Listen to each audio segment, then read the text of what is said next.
नमस्कार दोस्तों, प्राचीन सनातन धर्म चैनल पे आपका स्वागत है। मित्रों, हमारे हिंदू धर्म में अनेक अस्त्र हैं। कुछ महाविनाशक अस्त्र हैं तथा कुछ माया अस्त्र के नाम से भी जाना जाता है। अगर बात करें 3 प्रमुख शक्तिशाली अस्त्रों के बारे में जिन्हें सर्वोच्च अस्त्र माना जाता है, तो वह है ब्रह्मास्त्र, पशुपतास्त्र एवं नारायण अस्त्र। इन 3 अस्त्रों को सबसे महान और विनाशक अस्त्र माना गया है, जिसे कोई भी अस्त्र काट नहीं सकता। तो आखिर इन तीनों अस्त्र में कौन सा अस्त्र सबसे शक्तिशाली है? तो आज की इस वीडियो में मैं आपको बताने वाला हूँ ब्रह्मास्त्र, पशुपतास्त्र एवं नारायण अस्त्र में कौन सा अस्त्र सबसे घातक और शक्तिशाली है। तो वीडियो को अंत तक जरूर देखिएगा। यह उपयोगकर्ता पर भी निर्भर करता है।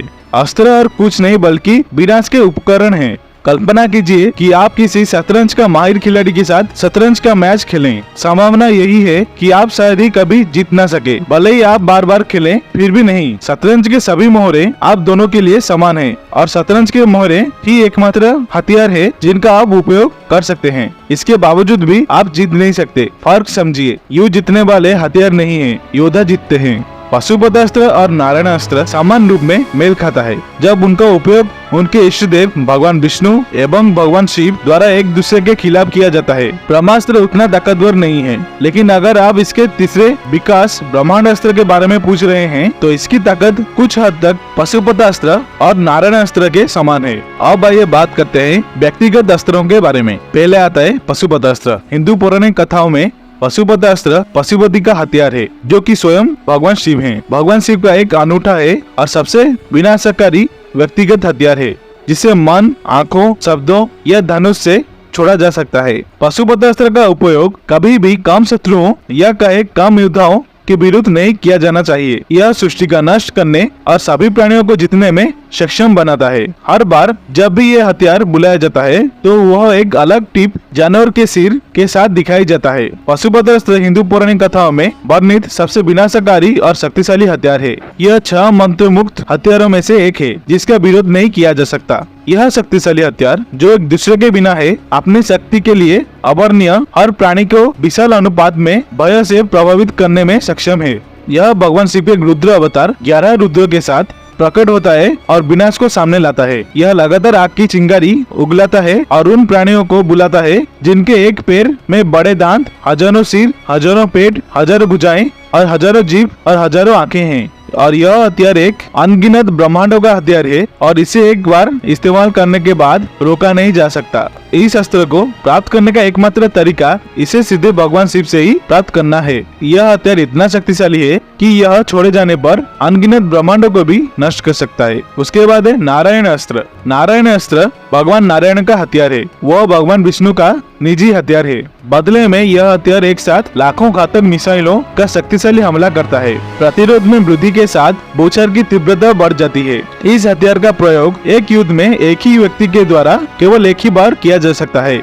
यदि उपयोगकर्ता इसे दूसरे बार लागू करने का प्रयास करता है तो यह उस पर असंभवतः उसके सैनिकों पर पलटवार करेगा। इस मिसाइल से बचाव का एकमात्र तरीका मिसाइलों के हिट होने से पहले पूर्ण समर्पण दिखाना है। यह बदले में इस हथियार को रोकने और लक्ष्य को बचाने का कारण बनेगा। यह 6 मंत्र मुक्त हथियारों में से एक है जिसका विरोध नहीं किया जा सकता है। जब इसका उपयोग किया जाता है तो 11 रुद्र विरोधियों को नष्ट करने के लिए आकाश में प्रकट होते हैं। चक्र, गदा, अति तीक्ष्ण बाण आदि लाखों प्रकार के हथियार विनाश करने के लिए क्रोध में प्रकट होते हैं। जो कोई अपमान करने का प्रयास करेगा वह नष्ट हो जाएगा। महाभारत के 14 दिन में अश्वत्थामा ने नारायण अस्त्र पांडव सेना पर की थी। तब नारायण अस्त्र को शांत करने के लिए भगवान श्री कृष्ण ने सलाह दी कि वे तुरंत अपने हाथों से सभी प्रकार के हथियार छोड़ दे और पूरी तरह से भगवान विष्णु के महान अस्त्र के सामने आत्मसमर्पण कर दें। इस हथियार को प्राप्त करने का एकमात्र तरीका इसे स्वयं भगवान विष्णु से ही प्राप्त करना है।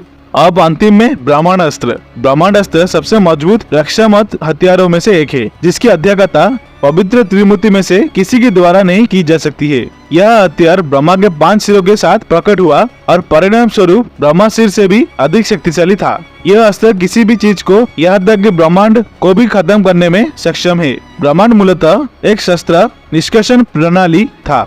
यह आक्रामक उद्देश्य के लिए नहीं बल्कि रक्षात्मक हथियार था। ऋषि वशिष्ठ और विश्वामित्र के बीच युद्ध की एक कथा है। उस युद्ध में वशिष्ठ ने ब्रह्मास्त्र को नष्ट करने के लिए ब्रह्मांडास्त्र का प्रयोग किए थे। ऐसा कहा जाता है कि यह हथियार सप्तऋषियों द्वारा किसी भी बनाई गई हथियारों का मुकाबला करने के लिए बनाया गया था, जिसमें सर्वोच्च त्रिमूर्ति के व्यक्तिगत हथियारों में भी शामिल होता है। लेकिन ऐसा कोई उदाहरण नहीं है जहाँ पशुपतास्त्र और नारायणास्त्र का मुकाबला करने के लिए ब्रह्मांडास्त्र का उपयोग किया गया हो। ऐसा कहा जाता है कि यह हथियार परम ब्रह्म से शक्ति प्राप्त करता है और ब्रह्मास्त्र से भी 100 गुना शक्तिशाली हथियार है। और एक अस्त्र भी है जिसे ब्रह्मास्त्र से भी शक्तिशाली माना गया है। वह अस्त्र कोई अलग अस्त्र नहीं बल्कि वैष्णव अस्त्र है। यह अस्त्र भगवान विष्णु का अस्त्र है। जब भगदत्त ने यह अस्त्र फेंका तो श्री कृष्ण ने इसे अपने ऊपर ले लिया था। यह अस्त्र नारायण अस्त्र की तुलना में तीव्रता में अपेक्षाकृत कम होना चाहिए। यदि श्री कृष्ण ने ऐसा नहीं किया होता तो अर्जुन ने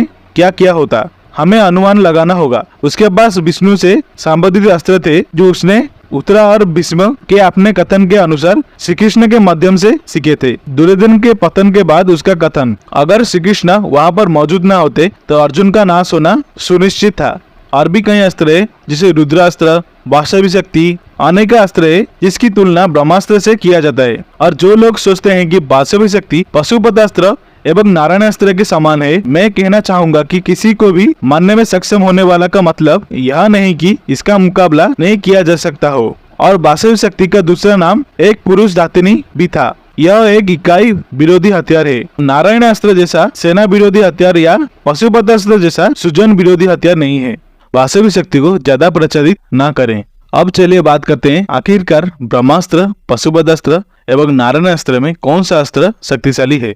पशुपतास्त्र एवं नारायणास्त्र समान रूप में एक समान शक्तिशाली हथियार है। लेकिन बात करें ब्रह्मास्त्र की तो उसका विकसित रूप जो कि ब्रह्मांडास्त्र है, वही केवल अस्त्र पशुपतास्त्र एवं नारायणास्त्र से थोड़ा ही कम शक्तिशाली है। तो आप लोग समझ चुके होंगे कि पशुपतास्त्र और नारायणास्त्र को भेद करना असंभव है और यही दो महाअस्त्र संसार के सर्वश्रेष्ठ अस्त्र हैं।